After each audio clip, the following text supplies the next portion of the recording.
How is everybody? Hi. Everybody good tonight? Yeah. Welcome. Yeah, man. Good to see everybody. Full screen. I'm going to mute everyone, Tracy, and everybody has been admitted in. Beautiful, thank you. Hi everyone, my name is Tracy Curtis and I am coming to you from Guelph, Ontario. I'm the past president of the Rotary Club of Guelph and the assistant district governor for the Guelph Wellington cluster. So I'm very happy and proud to be with you here today. And I'm your MC for this evening. So you are here for the international service session with CLT, and we are so grateful that you are all here. So I have a few little housekeeping items. So if you could just make sure that you keep yourselves off mute. Mary's putting you on mute there, but just to make sure that you're kept on mute. The chat, you can just put your questions in there. It is enabled, and Mary is going to look after the chat for us. So you, at the end, you can say if you want to take yourself off mute to ask your question, or you can put it in the chat. So not a problem. And like I said, Mary will help us with that. This session is recorded, just as a reminder of that. So I have the pleasure today to introduce you to 3 powerhouses of international service. And whenever they speak, you know, we listen and we just learn, and it's incredible the amount of international work that we do. So thank you so much for the presenters, and let me introduce you to who they are. So first we have Kathy Dick. Kathy, give us a little wave there.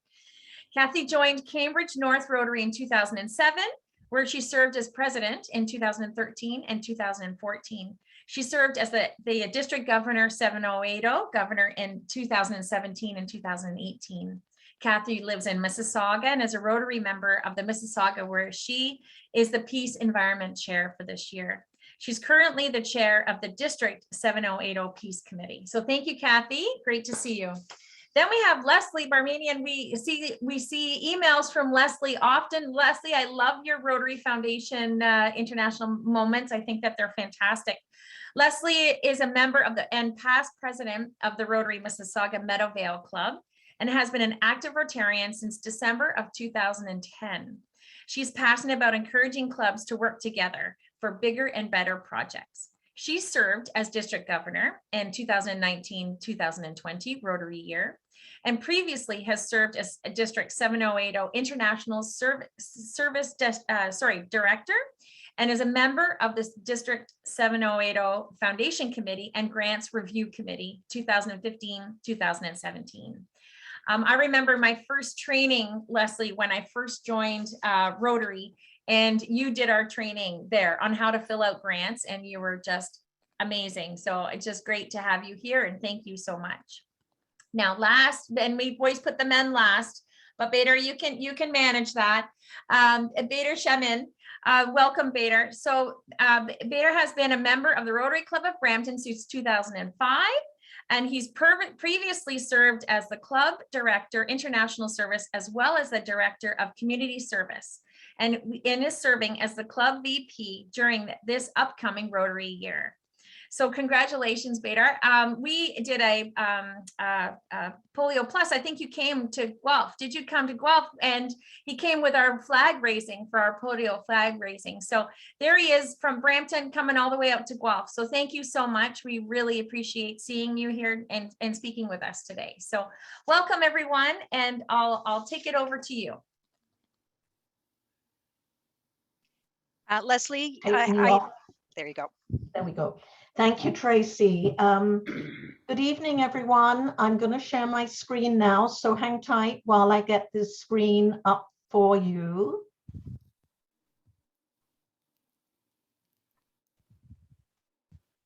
I can see it, Leslie. Perfect. Thank you.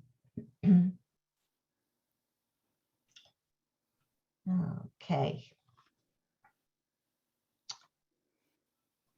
The heat was oppressive, more than 110 degrees Fahrenheit in the shade, and there was very little shade. For 50, maybe 75 meters down the dusty, unpaved street, women clad in faded saris waited patiently in line, holding their babies. The woman at the front of the queue offered her 6-month-old infant for the middle-aged man to cradle in his arms. Ever so gently, he pursed the infant's lips and placed 2 drops of polio vaccine inside the baby's mouth. As the man returned the child to his mother, he offered a silent prayer of gratitude at being able to save that little boy from becoming a paralyzed crawler and from dying an early death from polio. That night, the images of the hundreds of babies he and others in his group had helped immunize came flooding back through his mind. How did an attorney from California, an engineer from Brazil, and a banker from Scotland end up delivering polio vaccine in a remote Indian village, he mused. The answer was Rotary, and more specifically, the Rotary Foundation. This is how David Forward starts his book about the Rotary Foundation's historic achievements, doing good in the world. May I suggest, if you haven't already got a copy, to order one for yourself and to share it with your members. It is indeed an incredible read. As many of you already know, my passion is international service. In fact, I joined Rotary as a way to give back. You see, I was already doing what many do, donating to different charities and sponsoring children through World Vision, but I dreamt of doing more. I just didn't know how. It's through grants from the Rotary Foundation and partnering with fellow Rotarians that has allowed me to do far more than I could ever have imagined. Projects from Nepal to Africa, Mexico, India, and the US, and here in Canada. So today, we'd like to share with you the incredible work of our charity, the Rotary Foundation. For more than 100 years, the Rotary Foundation has enabled us to do good in the world. From small acts of service in 1907, buying a replacement horse for a local preacher, and building a public comfort station in Chicago, our charity, the Rotary Foundation, has helped Rotarians provide meaningful service to their communities. While many of the early Rotary members wanted to start an endowment fund, it was a young businessman, Arch C. Clumpf, a charter member of the Rotary Club of Cleveland, who, as club president, shared his vision with his club. He proposed that an emergency fund should be built up, which will enable the club in future years to do many things. Later, in 1917, in the midst of World War I, when the globe was darkened by war, he brought a spark of light by announcing at the Atlanta Convention, never before was a convention so apparently handicapped as this one. Our conventions in the past have been most worthy and efficient, but at this gathering, the opportunity is provided to serve not only Rotary in the building of its structure, but also to prepare for the service to our different nations now at war. When the bugle shall sound for the last fallen soldier, we will face our greatest opportunity by bringing into the folds of Rotary the flags of every nation throughout the world. His vision was to start a fund that would enable Rotarians to continue to do good in the world, and through enabling acts of service and kindness, help build world peace. He went on to say, "We have called the attention of the organization this year to the possibility of a future endowment fund for Rotary.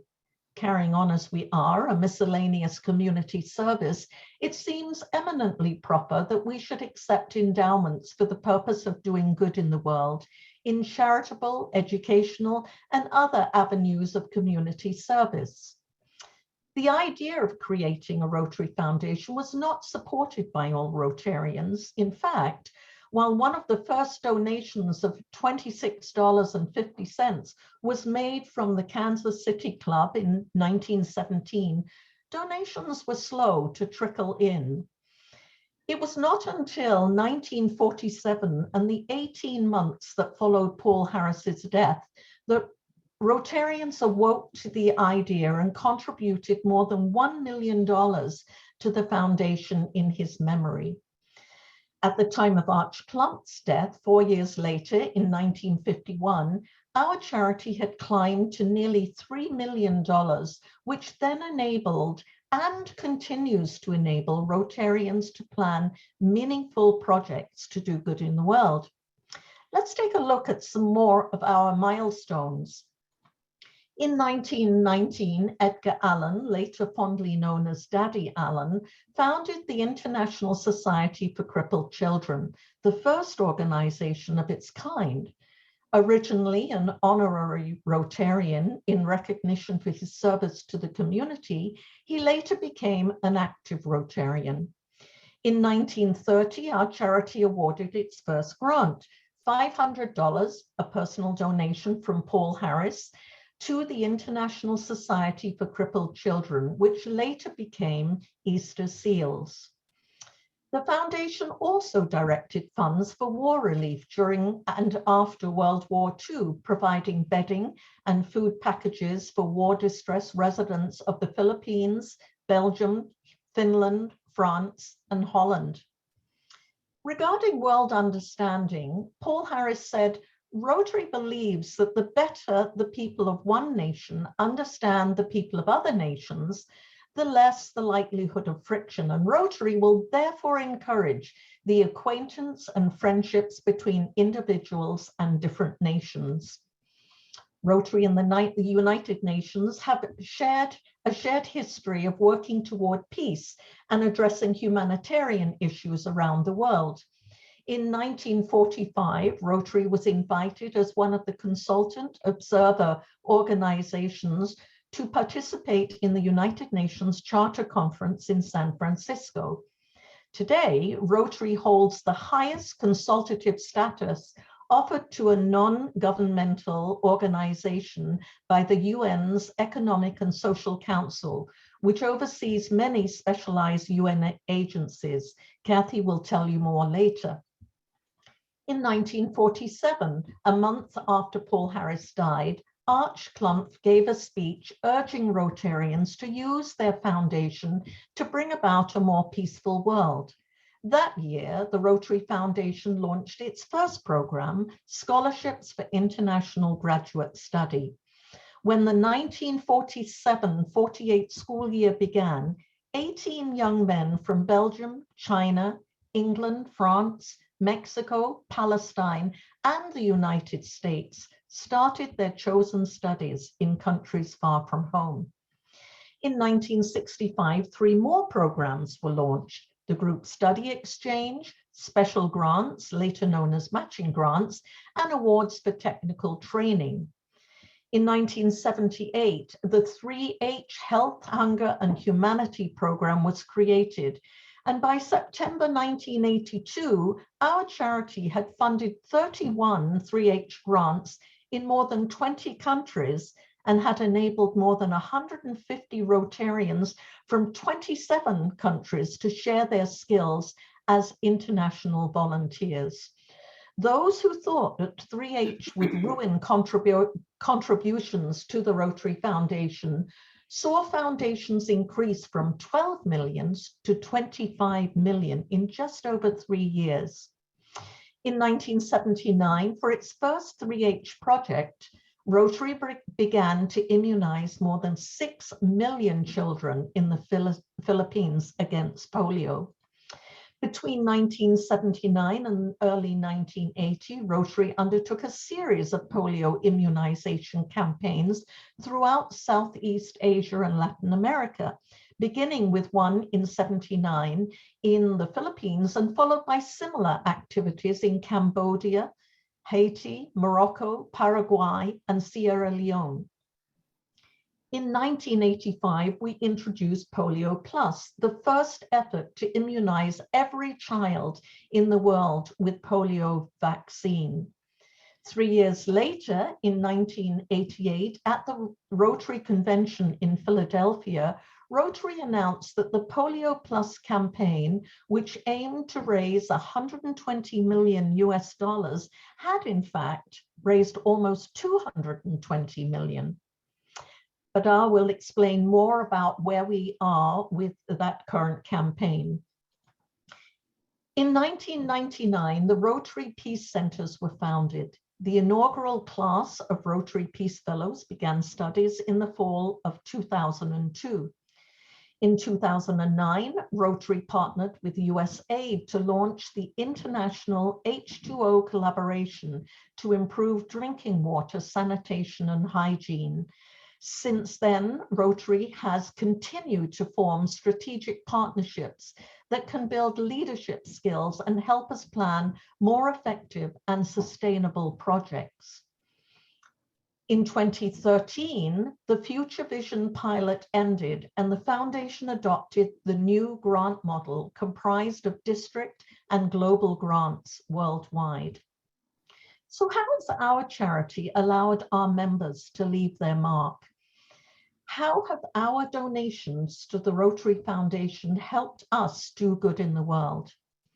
Here you can see the total funding that the Rotary Foundation has donated to support various global grant projects between 2014 and 2019. And you can see how most money has been spent on disease prevention and treatment and water, sanitation, and hygiene. And here's the total number of global grant projects that have been approved each year from 2014 for those 5 years following 2014 and supported by World Fund grants. This is how our foundation enables us to do good in the world. And if we look at our District 7080 global grant projects from 2013 to the last Rotary year, you can see that District 7080 cash contributions to projects have totaled almost $1 million US. We've contributed over $762,000 in district funds to our global grant projects and received over $2.5 million from the Rotary Foundation World Fund. Our cumulative global grant project value during those years is nearly $7.5 million for 56 projects, which our district has sponsored, and also with contributions to 47 other districts' projects. Remember, this does not include our district grant projects. It's quite impressive, so kudos to you all. And on it goes. It's mind-blowing to think that we are part of such an amazing organization. I'm going to stop here as I'd like to turn the screen and microphone over to past District Governor Kathy Dick, who will tell you more about Rotary's involvement with peace and peace building, after which she will invite our District Polio Chair, Badar Shamim, to tell us more about our fight to eradicate polio. Let me stop screen share now and then over to you, Kathy. Thank you, Leslie. Welcome, everybody. I'm going to share my screen now.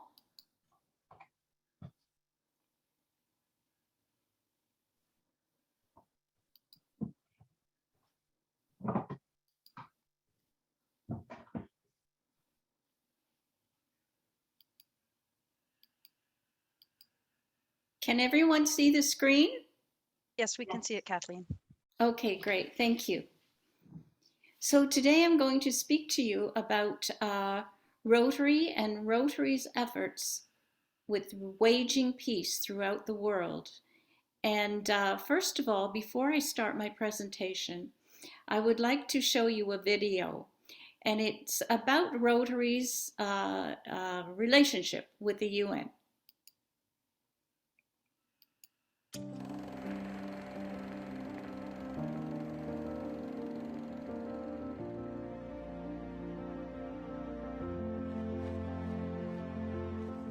(1944). Around the globe, nations stared in horror at the devastation of a Second World War. But even as the battles raged, global leaders planned for a new era and a post-war organization for peace. Rotary International, long committed to global cooperation and peace, had been raising awareness of a united nations. publishing articles and pamphlets to encourage the discussion. Finally, in June of 1945, the eyes of the world were on San Francisco as delegates from 50 countries gathered to sign the UN Charter. The Conference of the United Nations on International Organization is now convened. Even as they gathered, delegates read the headlines proclaiming the end of the war in Europe. At the invitation of the U.S. Secretary of State, Rotary International sent 11 Rotarians to serve as consultants to the delegation from the United States. These included 2 past Rotary presidents, Alan Albert and Tom Davis. In fact, there were Rotarians and honorary members from around the globe, some as official delegates for their nations and others as consultants. Ezequiel Padilla served as chair of the delegation from Mexico.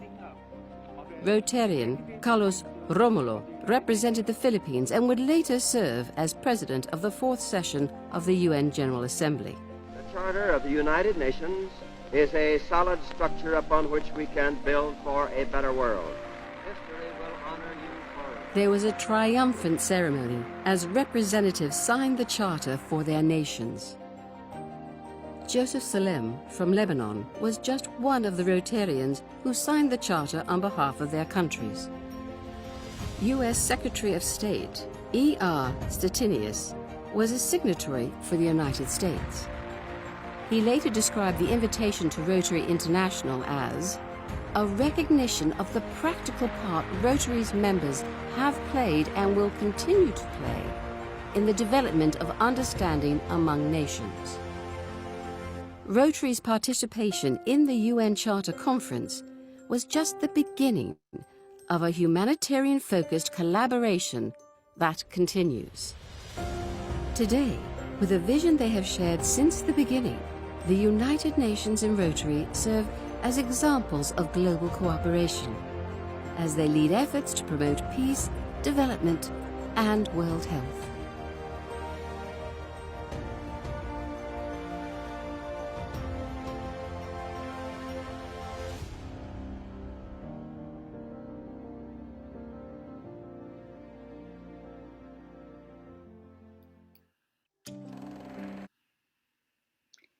Peace building.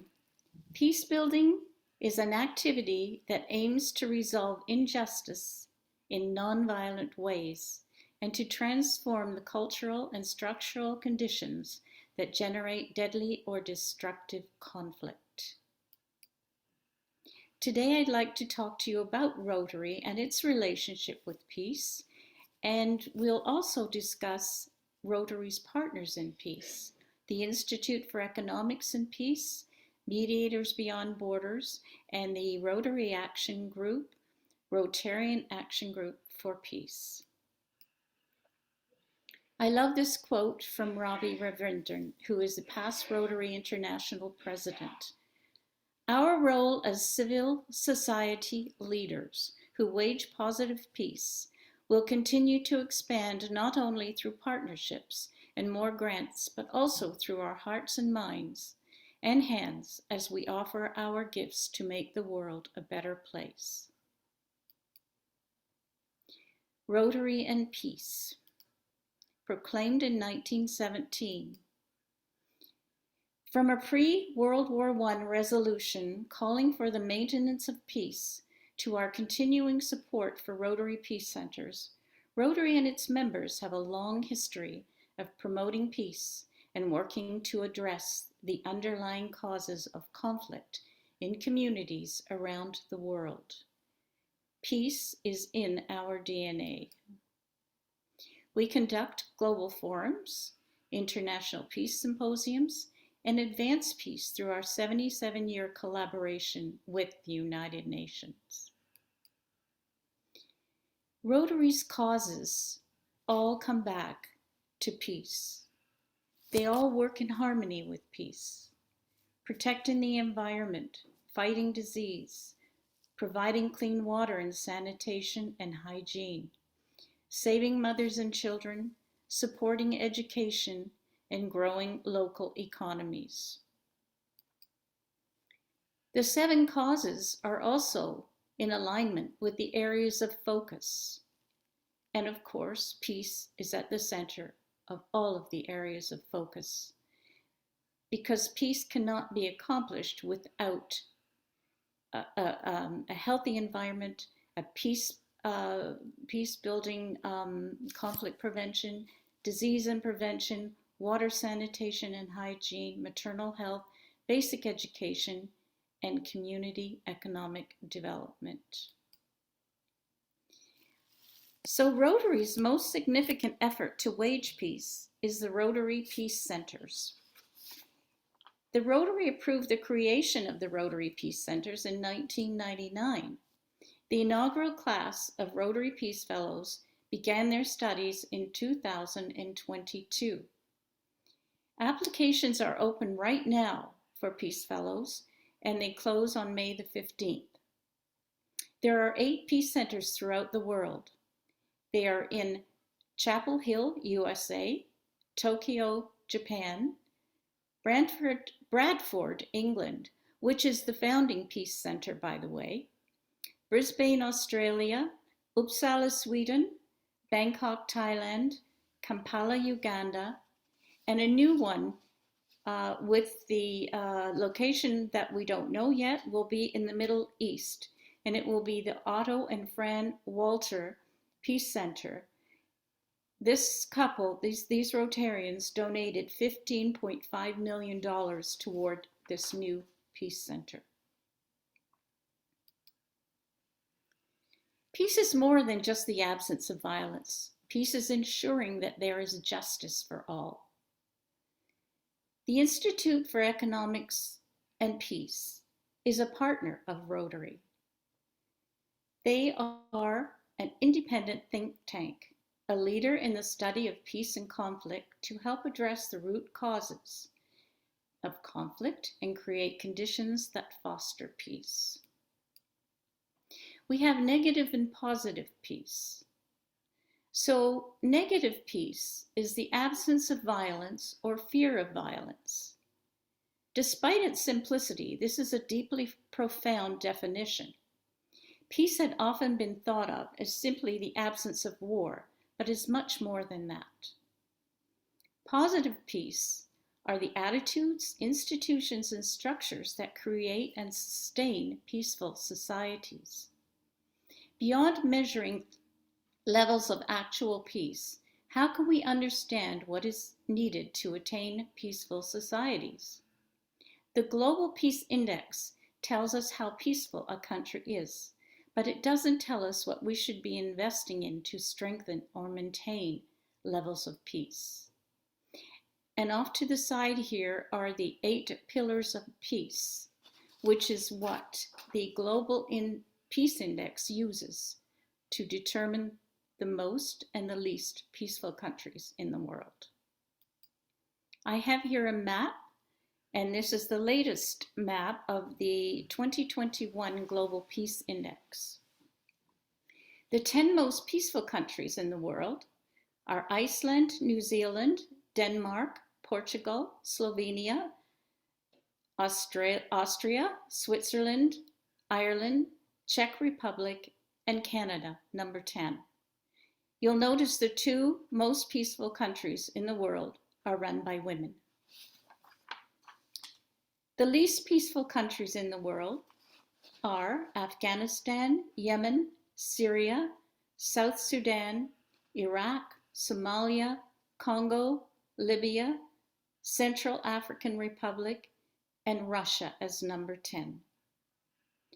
Rotarians can take the Positive Peace Academy course, which is offered on the RI site, as well as the Institute for Economics and Peace site. Mediators Beyond Borders is also a partner of Rotary. It was founded in 2013, and it is based on the principle of people-centered peace. Building to advance a common goal for peace, Rotarians are able to train with Mediators Beyond Borders to sharpen their mediation dialogue and other conflict transformation skills. The Rotary Action Group for Peace was formed in 2012, and it empowers and supports the peace work of Rotarians. It offers guidance, structure, and resources to further Rotarians' peace efforts. It's an excellent resource for clubs to gain an idea of what Rotary peace projects are happening throughout the world. They created the Peace Builder Club idea. You can enter your club on the map of the Rotary Peace Builder clubs worldwide.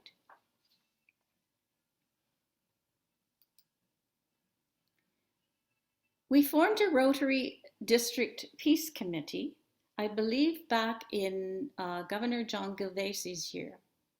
And our vision is to actively engage every club in peace building within District 7080. Our strategic plan within the next 5 years is every club is a peace builder club. District actively participates in Rotary Presidential Peace Conferences each year, and a video covering peace initiatives in the district is available to the public. A District 7080 becomes a peace builder district. Every club becomes a peace builder club. So what is a peace builder club? Peace builder clubs were established in 2018 by the Rotarian Action Group for Peace to champion Rotary clubs worldwide as an essential call to action for Rotarian peace builders.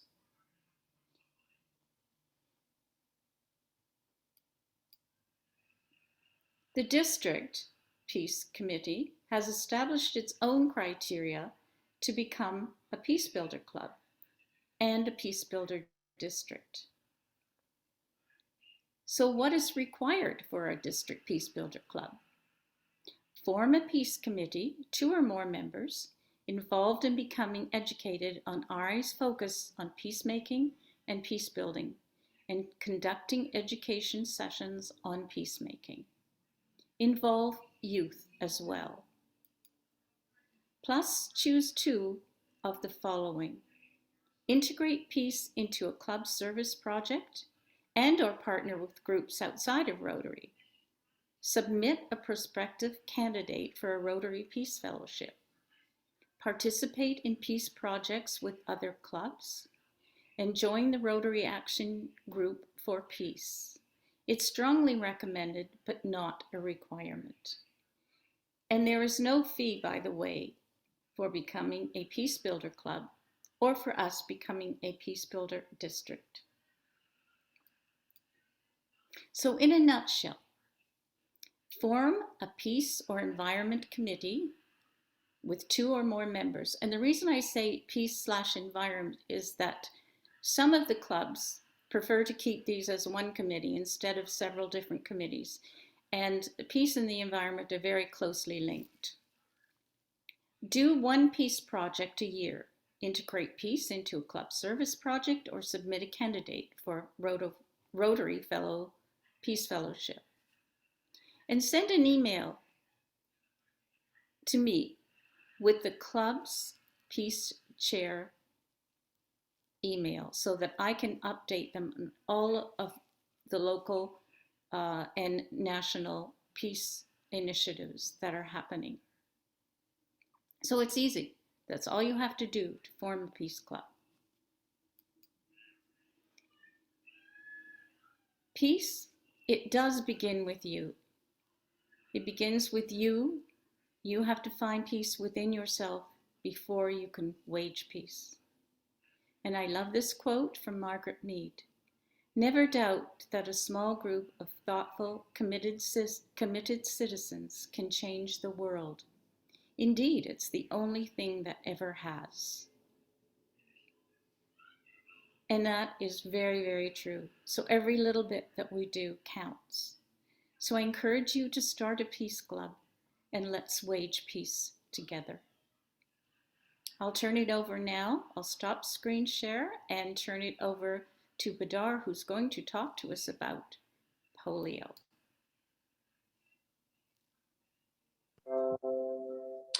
Good evening, everybody. Let me try and share my screen.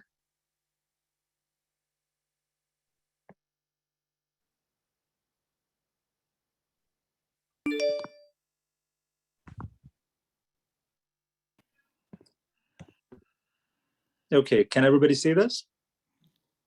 Yes, we can. All right, fantastic. All right, so my name is Vidar Shamin. I have the pleasure of serving as the district polio chair this year. For the benefit of some of our newer members, I'm going to walk everybody through the history of polio and polio campaign and how it started. And for the more senior Rotarians who have been involved in this over the years, I will end up providing some current stats in terms of where things stand. So why polio? Why did Rotary decide to take up ending polio as a global campaign, and why do we continue with it? Basically because it serves the most important purpose, and that is to save lives. It is achievable. We believe that it's a good investment and that it creates the infrastructure to eliminate any new diseases. And that last point is most evident with how the healthcare workers and polio networks around the world came together to help combat COVID. We were able to basically very quickly spread the word about social distancing, hand washing, and masks using the existing network of polio centers around the world. Contact tracing call centers were repurposed for COVID-19 tracing, and surveillance labs were used for COVID-19 testing. In Nigeria, we actually used Polio Plus billboards for information on COVID-19 and promoting hand washing and social distancing. So with that, I will go back to the origins of the campaign for the benefit of some of our newer members. Basically, by 1979, polio had already been eradicated in the United States. And thanks to the dedication and work of one particular Rotarian, a district governor in Poland, in the Philippines, Rotary International ended up adopting polio as a global campaign to eradicate the disease from the world. By 1985, there were 350,000 polio cases in 123 countries worldwide. And if you recall some of the slides that were shown by PDG Leslie in her presentation, you would remember that starting from 85, then we started to work towards first End Polio campaign and then Polio Plus campaign. So the current stats and where we stand, basically there were only 176 reported cases of wild polio by 2019. There were about 147 cases in Pakistan and roughly 29 in Afghanistan.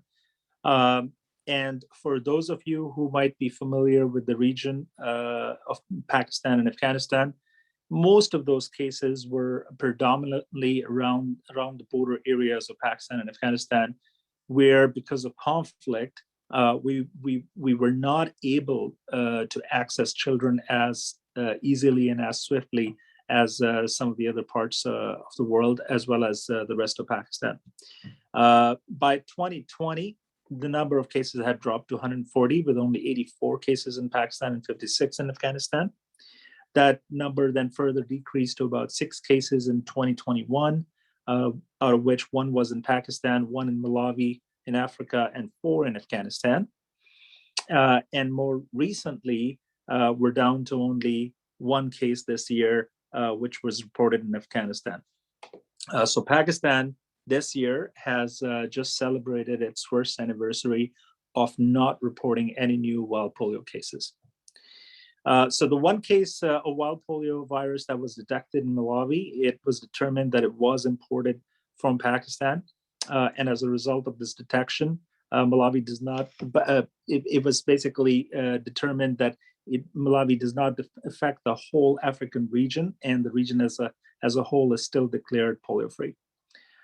There was a case in Israel, but that Israeli case was a vaccine-derived polio, and it occurred from the oral vaccine from under vaccination areas. Unfortunately, the polio workers in some of the areas of the world, including, again, the border areas of Pakistan and Afghanistan, has been targeted by extremists over the years, not just because they are out there eradicating polio, but in many instances, the far right extremists see them as basically collaborators with the West. And so when it comes to service above self, I'm pretty sure all of you would appreciate the risk that polio workers in those areas to undertake when they go out and help children out in their region. So 8 healthcare workers, unfortunately, were killed in Afghanistan in February 2020. And obviously, all of us in Rotary International, including in our district, it breaks our heart to see when such violence is used against people who are quite frankly simply doing service and trying to save the children from this evil disease. The war in Ukraine has also added some complexities in our quest to actually eliminate polio, because it basically hinders our ability to continue to vaccinate children, especially those children that are now living in refugee camps in Eastern Europe. The traceability of cases of polio could become a little bit difficult as fighters go into that region from different parts of the world to aid Ukraine. These are some more detailed stats about individual countries in Africa. I will not go into all of those individual stats. Here's a picture of a Rotarian putting 2 drops in a child's mouth. I gotta tell you, if you have not traveled to a country to participate in the National Immunization Days or to participate along with the local Rotarians in vaccinating children, there is no replacement for the feeling and the emotional strength you gain out of actually participating in this exercise. I was personally born in Pakistan. I've lived in Canada since I was a teenager, and to be very frank, I had no comprehension of the scale of the effort that all of us have been collectively supporting in Pakistan until I traveled to Pakistan in 2018 as part of our district's friendship team, and participated in very similar activities where we literally knocked at people's doors, and people would bring out their infants or young kids, and they would let us actually put vaccine drops in their mouths. In addition to saving the children, I should also mention at this point that in Pakistan in particular, Rotarians are being helped by about 280,000 female polio workers, who are literally, it's like a little army of Rotary related polio workers who are literally going out, knocking at doors, mostly in underprivileged areas and slums, educating the parents about the risk polio poses to the kids, and then also assisting in vaccinating those children. A little bit about the funds that have been deployed so far in this fiscal year. The total funding by the time the fiscal year will be over for different activities related to polio elimination will add up to about $150 million. What you're looking at here in this picture is a breakdown of roughly $99 million. You can see that the biggest chunk of that, $34 million, was used basically for outbreaks. $28 million of that money has gone to Pakistan. Roughly $14.5 million has been allocated to Africa. Afghanistan has received roughly $8 million, roughly 9% of that pie. When Taliban forcefully took over Afghanistan, obviously that halted the work that we've been doing in Afghanistan in terms of going out and vaccinating children. In recent months, however, it seems that the Taliban administration is collaborating with WHO. And while the Rotarians on the ground are not as active, WHO workers have been going out and administering vaccination process in partnership with the local authorities. Interim fundraising results. Last year, we were able to raise roughly $18.4 million in cash with district matching funds of about $3.3 million. World Fund and other funds also contributed $3.3 million to that, for a total of about $25 million. This year, we're sitting at about $22 million and counting. So I think we're well on our way to meet at least the same numbers as last year. Bill Gates Foundation has agreed to match every dollar that's donated by Rotarians with $2, up to a maximum of $50 million per year.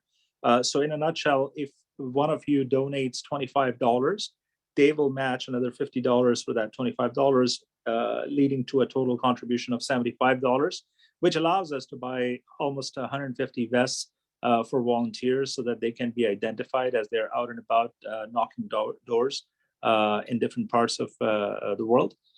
Or it allows us to buy about 75 vaccine carriers. The vaccines have to be kept at a certain temperature. It also equates to about 600 purple finger markers that are used to mark the fingers of the children once they have been vaccinated. Between April 24th and April 30th this year, we will be promoting advocacy for safe vaccines.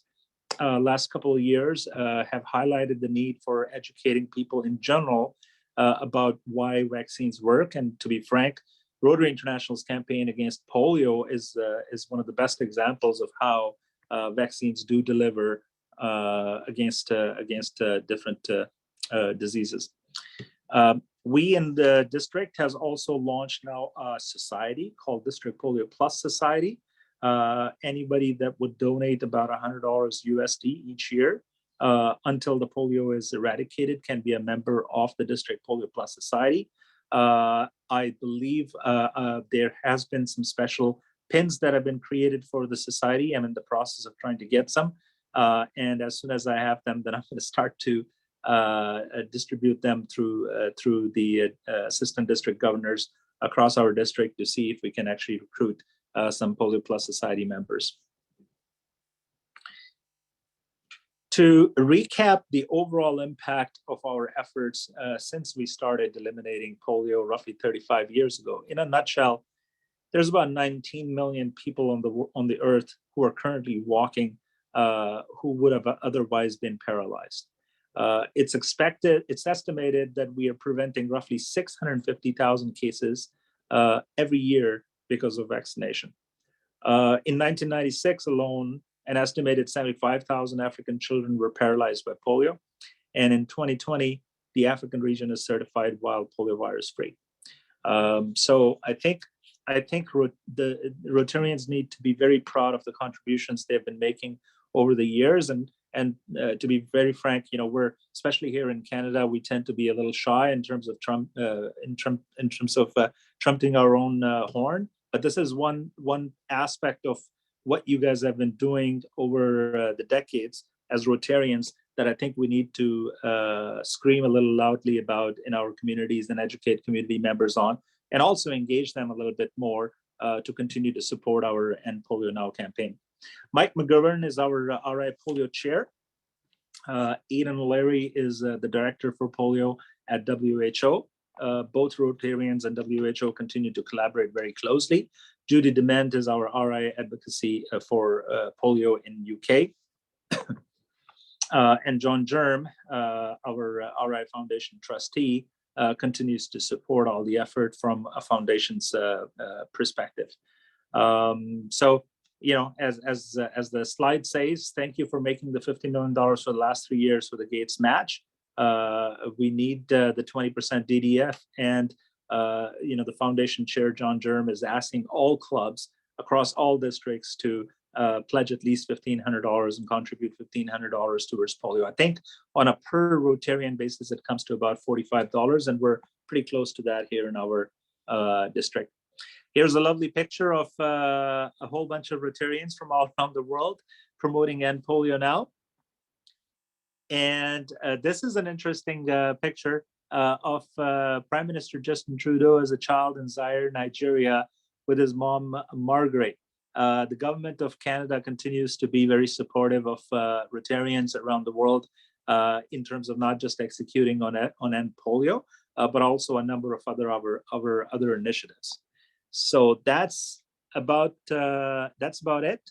At the end, if you visit endpolio.org, there is a new booklet that you can download that can basically give you all the information you might need to have an educated conversation amongst yourselves or community members. So I am going to end my presentation there. Thank you, Okay. Badar. My pleasure, and I'll hand it back to Tracy. Yeah, wonderful. Mary's going to help us with the questions here. So yeah, we actually have a couple questions already. Agata Melik, I hope I pronounced your name right. If you'd like to come off mute and ask your question. Yeah, sorry, no, my hand is raised by accident. Oh, okay. Not a problem. How about Suzanne Zbinden? Yes, I have a question, especially after this wonderful presentation. Thank you very much. I would like to find out a little more about the disaster response fund that is currently being promoted to help with the Ukraine crisis. Do you have any information that you could share with us? Yes, the Disaster Response Fund is actually a fund that you can, if you choose, donate to, as you do to the annual fund or the Polio Plus Fund, and you will accrue Paul Harris Fellow points. So that has been confirmed.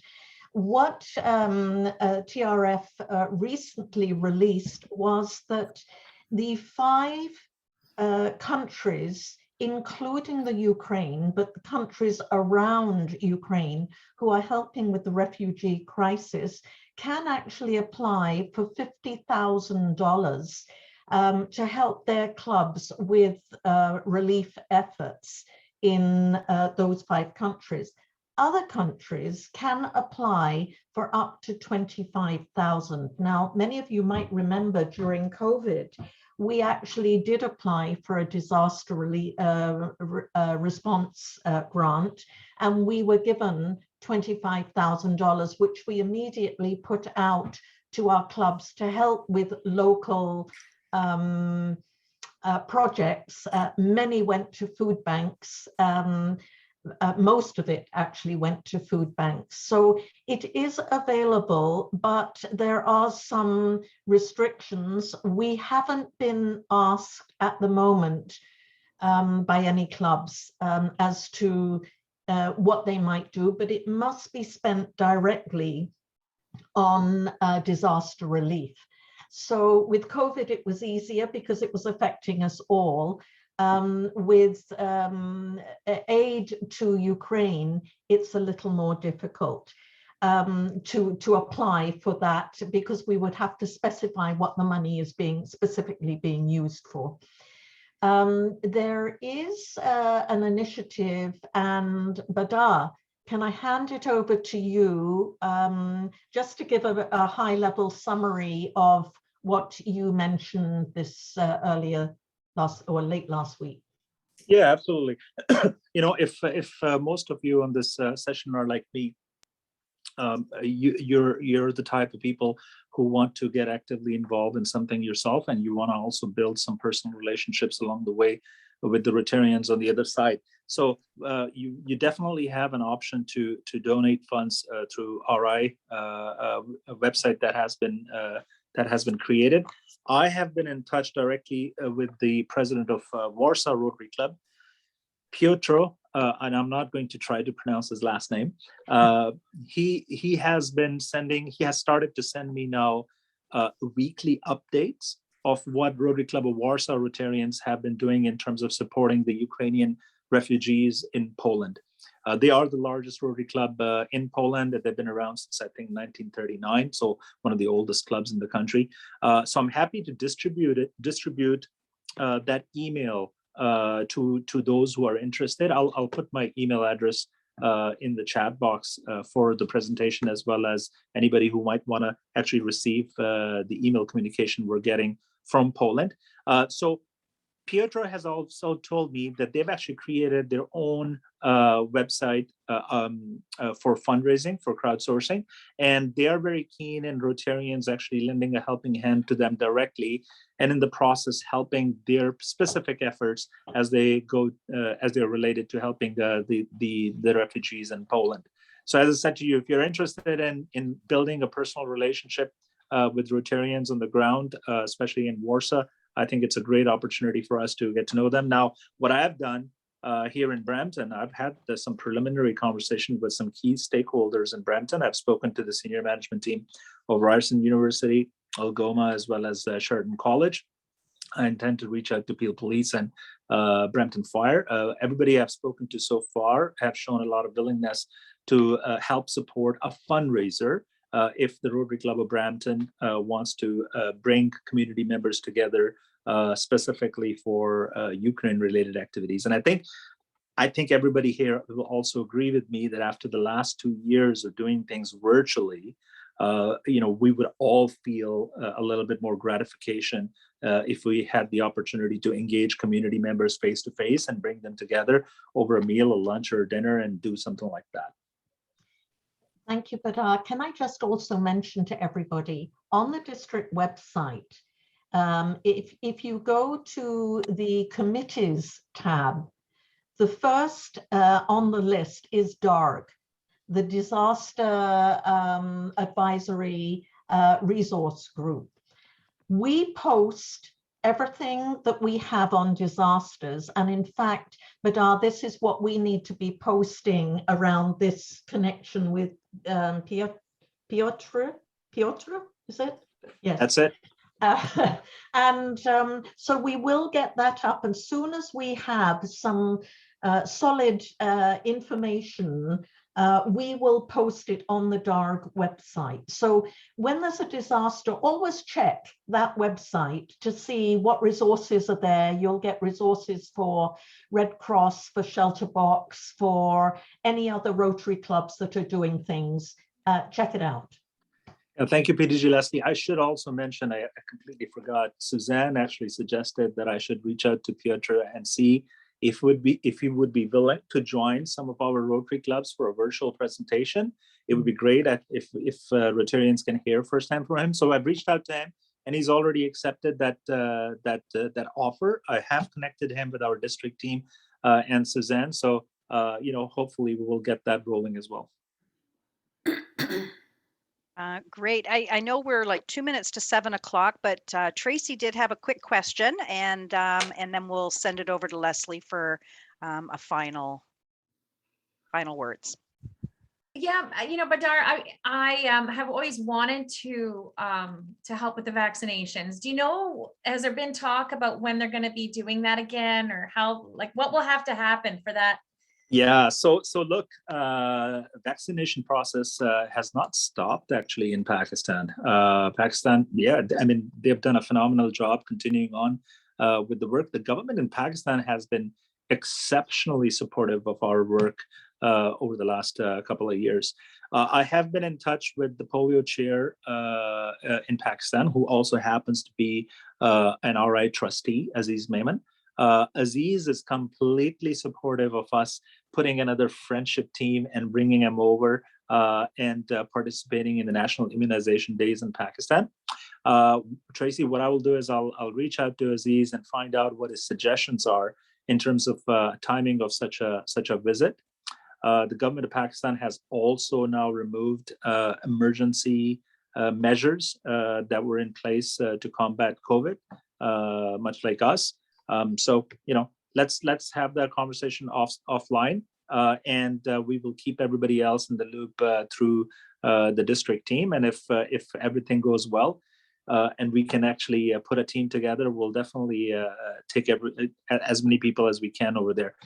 It's an exceptional experience. I must say, this is exactly how I ended up in this role, because my mentor was a late Rotarian by the name Hajra Wilson.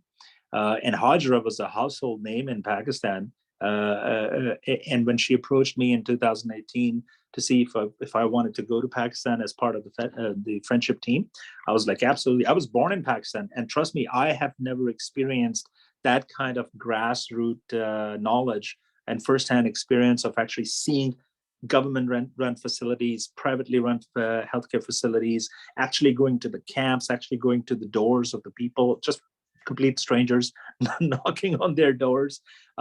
And the Rotarians in Pakistan literally hosted us. All we had to do was get our airfare.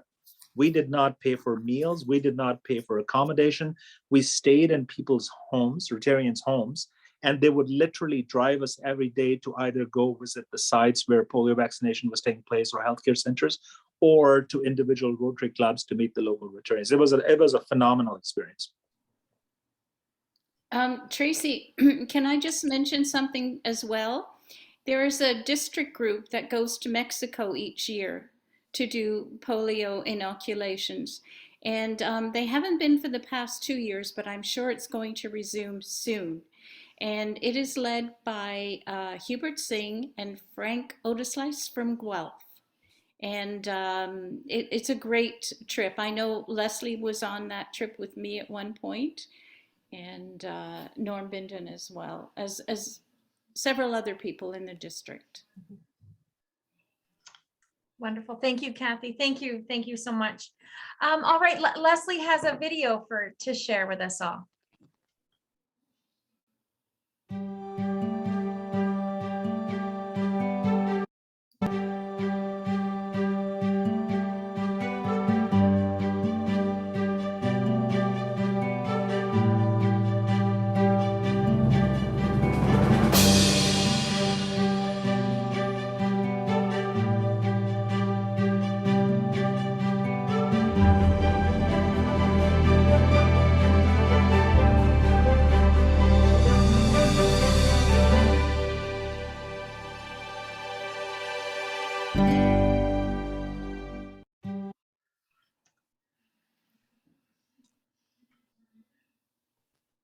So just wanted to say thank you to everyone, and thank you for the invitation.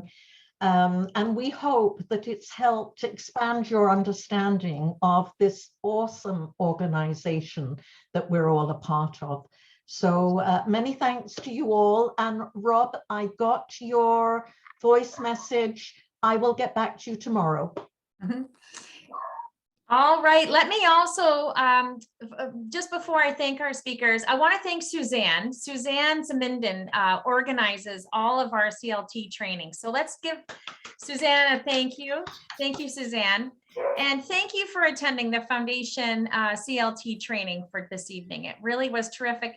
And Leslie, Kathy, and Badar, thank you for your time, not just for tonight, but your constant drive for us always to be just increasing our knowledge around the foundation. So thank you so much for all of your work and love that you give to Rotary and to all of us. We really are just so grateful.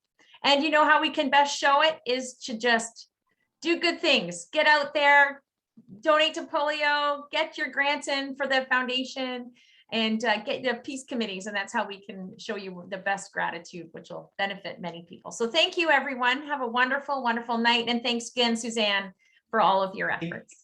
Thank you. Thank you very much. Have a lovely night, everybody. Thank you, everybody. Good Bye. luck, everybody. Bye. Thank you. Nice Bye-bye. job, Tracy.